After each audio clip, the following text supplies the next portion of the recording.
As variações da disciplinaridade, eu acho que vocês têm conhecimento claro que podemos, né, trabalhar com a multidisciplinaridade, podemos trabalhar com a pluridisciplinaridade, né? Podemos trabalhar disciplinarmente. Tem determinados campos do conhecimento que eu vou ter que trabalhar só a disciplina mesmo, normalmente. E aí não é mais um assunto complexo, é um assunto que ele exige um conhecimento disciplinar para buscar avanços naquele contexto. Mas, quando nós falamos dessas formas, pluridisciplinaridade, multidisciplinaridade, nós entramos na questão da interdisciplinaridade e também, vocês sabem, existem inclusive centros de estudos transdisciplinares em várias partes do mundo. Apenas nós aqui no Brasil, nossos grupos de trabalho, decidiram, por enquanto, trabalhar a interdisciplinaridade. Por quê? Porque nós não sabemos direito nem ainda trabalhar a interdisciplinaridade de forma adequada. Não chegamos nessa maturidade. A multidisciplinaridade, de uma certa forma, já é claramente entendida. Então, se avança para a interdisciplinaridade. E a transdisciplinaridade, apenas para ficar nesse contexto, engloba agora uma parte preciosa da interdisciplinaridade, que é a relação entre as pessoas. E, portanto, a transdisciplinaridade ela mexe com os conhecimentos, mas com os sentimentos também. Por isso, nós não vamos tratar desse assunto transdisciplinar aqui. Vamos ficar na interdisciplinaridade, vamos ver se nós conseguimos, gradualmente, incorporar de forma significativa a questão da interdisciplinaridade e, seguramente, temos outros grupos estudando as questões transdisciplinares que poderão se apropriar dos avanços que resultarem da prática interdisciplinar. E, nesses caminhos da interdisciplinaridade, nós precisaríamos, portanto, pensar na construção dessa interdisciplinaridade. Para isso, eu colocaria aqui dois conceitos básicos, né? Eu lembro que um dos artigos, dos capítulos importantes dessa obra coletiva, né, da comunidade científica e tecnológica brasileira, tem uma relação profunda com um trabalho feito pelo grupo de vocês. Né, o professor Jalcione, professores da casa aqui, que fizeram um artigo fruto da prática de vocês, que é um capítulo extremamente relevante nessa obra. E eu não estou fazendo média aqui, estou tratando efetivamente daquilo que reproduz alguns anos de um conhecimento profundo de quem estuda a parte técnica, tecnológica, científica do tema rural, desenvolvimento rural, mas também, juntamente com isso, trabalhou de que maneira trazer a multidisciplinaridade e uma prática interdisciplinar para conseguir, de fato, dar conta dos problemas que são caracterizados em tão significativo espaço, que é o espaço da atividade rural. Nesse aspecto, nós temos aqui dois conceitos, então, que vale a pena nós destacarmos. O primeiro deles é, o que é multidisciplinar? Lembre-se que é um conceito que varia. Ele vai variar, ele vai mudar. Por enquanto, há um entendimento assim por um grupo grande de pessoas. Eu exemplificaria em seguida ao entendimento do que é a multidisciplinaridade, porque no caso do estudo multidisciplinar, ele agrega áreas diferentes do conhecimento em torno de um ou mais temas, mas o que é significativo destacar aqui é que as disciplinas que vão participar desse estudo mantém ainda a sua própria metodologia e mantém a sua independência. Neste caso, estudos multidisciplinares, por exemplo, vai ter uma coordenação necessária e obrigatória, mas não há realmente obrigatoriedade na cooperação entre as disciplinas. Vamos pegar um exemplo rápido sobre isso. Tentemos imaginar um grupo de pesquisa que esteja estudando, por exemplo, a produção de marca-passos. Marca-passo, vocês sabem, né, está associado a doenças, né, a cardiopatias, doenças cardiovasculares.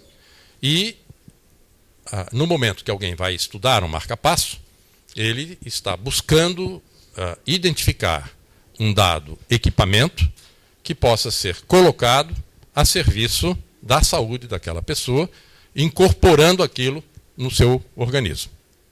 Só que o marca-passo, ao ser desenvolvido, ele precisa, por exemplo, de conhecimento de materiais. Ele precisa de profundos conhecimentos de estatística, de física, trabalhar com modelos matemáticos extremamente precisos para caracterizar cenários e fazer simulações. Precisa de profundos conhecimentos de fisiologia humana. Precisa, além disso tudo, a necessidade de entender a lógica da característica da doença cardiovascular e de que forma aquilo poderá atender e suprir as deficiências da cardiopatia que está em estudo. Nesse caso, o que é que ocorre? Esse estudo, ele tem alguém que coordena, que tem que ser alguém de que área? Da área cardiovascular. Tem que ser alguém que entende do assunto principal, que é relativamente disciplinar. E dentro desse aspecto, ele traz o concurso das várias áreas do conhecimento, onde cada um é chamado a discorrer e a resolver os problemas trazidos por esse estudo. Mas cada um mantém a sua própria metodologia para apresentar os seus resultados e cabe à coordenação identificar de que forma ele vai incorporar aquilo no trabalho que está sendo feito. Encontrando aí, como decorrência disso, um produto que atende a todas as características, mas mantém a sua característica de resolver a cardiopatia em estudo. Isto é, por exemplo, um estudo de caráter multidisciplinar. Vamos ver agora a questão da interdisciplinaridade. A interdisciplinaridade já agora caracteriza a necessidade de uma convergência de duas ou mais áreas. Já começa a haver uma mudança no próprio conceito, que há que convergir o conjunto das áreas do conhecimento que serão chamadas a trabalhar. E essa convergência, que vai ter que trabalhar agora para o avanço das fronteiras da ciência e tecnologia. Portanto, nós vamos ter momentos aí em que os conhecimentos vão estar nas fronteiras, nas bordas dos conhecimentos. E uma começa a se sobrepor à outra, às vezes. Transfira métodos agora de uma área para outra. Portanto, não dá mais para eu ficar só com o meu método, na minha área do conhecimento. Eu vou ter que negociar com outro, eu estou negociando em cima da fronteira do conhecimento. E dentro desse aspecto, serão gerados novos conhecimentos, ou mesmo até novas disciplinas. É interessante observar que hoje nós já temos várias disciplinas que, na realidade, foram geradas a partir dessa intersecção interdisciplinar. Exemplos? Biotecnologia, nanotecnologia, a própria área de materiais. São áreas que exigem articulações entre as ciências e que, portanto, acabam, ao longo do tempo, até vindo a se tornar novas disciplinas, onde a prática interdisciplinar passa a ser indispensável e incorporada naturalmente, sem o qual não há como ela avançar. Além disso, o que caracteriza a questão da interdisciplinaridade? A necessidade de um novo profissional, com um novo perfil, distinto dos que são produzidos normalmente na nossa universidade. Se nós formos olhar as nossas áreas disciplinares, as nossas áreas de formação, nós somos excessivamente formados ainda só para ela. Tanto que a sua colocação, né, foi exatamente como chegar na graduação, que eu acho que esse é um grande desafio que terá que ser trabalhado provavelmente ao longo dessa década. Se nós, nesse momento, vamos ter que trabalhar com novos profissionais na pós-graduação, de tal forma a preparar pessoas na pós-graduação que serão naturalmente os docentes que farão parte dos programas de pós-graduação ou que farão parte das equipes de pesquisa dos campos de produção ou das áreas governamentais, mas com visão agora de aceitar e de entender a necessidade do trabalho interdisciplinar como realmente requerimento essencial para avançar na solução dos problemas apontados. O que ocorre, portanto, então, nesse aspecto desse novo profissional, com perfil diferente dos existentes, mas que tem que ter uma formação básica sólida e, é claro, uma formação integradora dos conhecimentos, entendendo de que a sua própria área de conhecimento ela não é suficiente para dar conta dos problemas que precisam ser estudados e, portanto, vai e entende com clareza que precisa procurar outros conhecimentos. E, nesse aspecto, esse modo agora, ele muda o campo da cooperação. Na interdisciplinaridade, tem que haver cooperação entre os membros. Não há como trabalhar sem a cooperação. Além de, naturalmente, ter que haver a coordenação dos trabalhos ligados à disciplina. Quando nós olhamos para isso, portanto, eu agora colocaria um pequeno exemplo, eventualmente, com relação a um estudo interdisciplinar. Peguemos uma bacia hidrográfica. Nessa bacia hidrográfica, como uma área ideal para o processo de planejamento, o que é que nós temos dentro dela? Vamos trabalhar, por exemplo, com a gestão de uma bacia hidrográfica.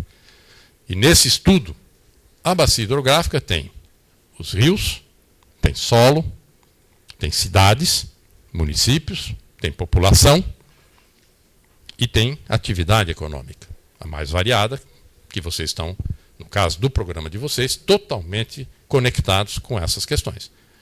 Quando se trata disso, nós temos que ter, portanto, para estudar assuntos ligados à gestão de uma bacia hidrográfica, nós precisamos ter profissionais que entendam do regime hidrológico dos rios. Nós temos que ter quem entenda de geomorfologia do solo. Nós temos que, portanto, identificar com clareza e entenda a pluviometria da região, o regime de chuvas, de que maneira isso impacta no solo em relação à vegetação existente, o assoreamento correspondente, a erosão que provoca esse assoreamento nos nossos rios. O fato, por exemplo, disso às vezes não ser tão claro, leva um Congresso Nacional Brasileiro a aprovar o Código Florestal, por exemplo, aceitando verdadeiras barbáries praticadas contra a sociedade brasileira. E esperamos, inclusive, que a presidente da República ela realmente venha a vetar alguns daqueles artigos que são vergonhosos para uma sociedade que a sinalização do Congresso Nacional é de que não existe nenhum problema de inundações nesse país, de deslizamentos de encostas, que não há problemas ligados ao desmatamento e por aí afora. Profundo desrespeito a uma sociedade. Seguramente, falta mais do que conhecimento a esse processo que levou à aprovação desses itens vergonhosos do nosso Código Florestal. E dentro dele, quando nós falamos disso, da gestão de bacias hidrográficas, então o que é que nós precisamos dentro dele ainda? Nós temos as cidades, nós temos a bacia que tem o recurso hídrico, e o recurso hídrico tem que ter uma comissão de bacias hidrográficas. No caso brasileiro, nós temos uma política nacional interessante que caracteriza a necessidade de ter um conselho que administre isso e que tenha obrigatoriamente participação social, além dos usuários, além dos agentes institucionais, agentes políticos, etc. Então, quando nós olhamos para esse conjunto de coisas, nós podemos verificar que aqui a conjunção de conhecimentos passa a ser de diversas áreas e o resultado desse estudo, com as respostas que serão fornecidas, porque vai ter necessidade de participação social. Portanto, estudos na área de participação da sociedade nos processos de decisão, conhecimentos de administração no processo da gestão daquela bacia, com aqueles conselhos funcionando, como é que as prefeituras entram nesse contexto, etc. Ou seja, o conhecimento ele vai ser a somatória discutida e ampliada, cujo resultado só sairá a partir do momento em que as disciplinas se conversem entre si. E ao conversar entre si, geram-se novos conhecimentos.